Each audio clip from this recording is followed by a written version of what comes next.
qoysaskan oo ka soo barakacay koonfurta gobolka Mudug gaar ahaan deegaanada Ceelhuur iyo Cadaadli iyo deegaano kale oo hoos taga ayaa deeqdan raashinka ah maanta lagu gaarsiiyay magaalada Cadaado ee xarunta maamulka Galmudug. Qoysaskan soo barakacay ayaa warbaahinta ugu warbixiyay xaaladihii ku qabsaday deegaanadii ay ka soo hayaameen, waxayna sheegeen in abaar iyo colaad ay isugu darsantay.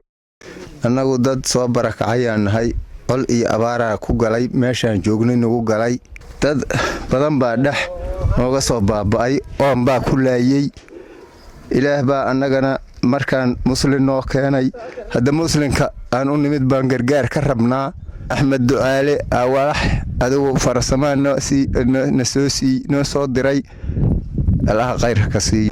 Walaalaha iyaga waxa weeye dadkan waa dad soo barakacay oo dhibaataysan magaalada Ceelhuur,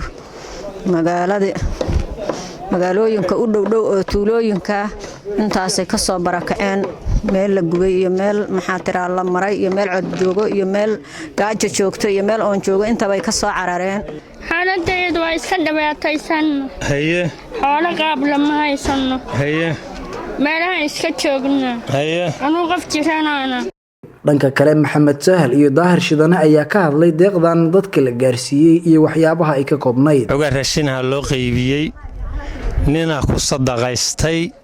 dadkani wax lagu maqan yahayna ma dhowro kalaan, waxa hadda la hayaayna wax badan uma galaan. marka waxa la rabaa wixii Ilaahay wax siiyay inay wax ku soo kordhiyaan.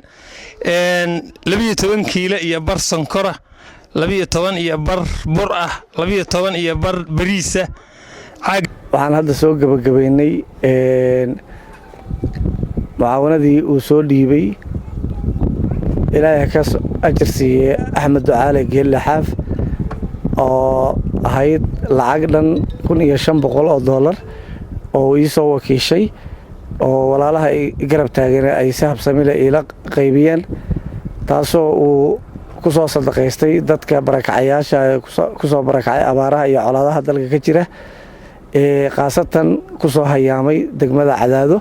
Xasan Maxamed Cismaan, Somali News TV, magaalada Cadaado.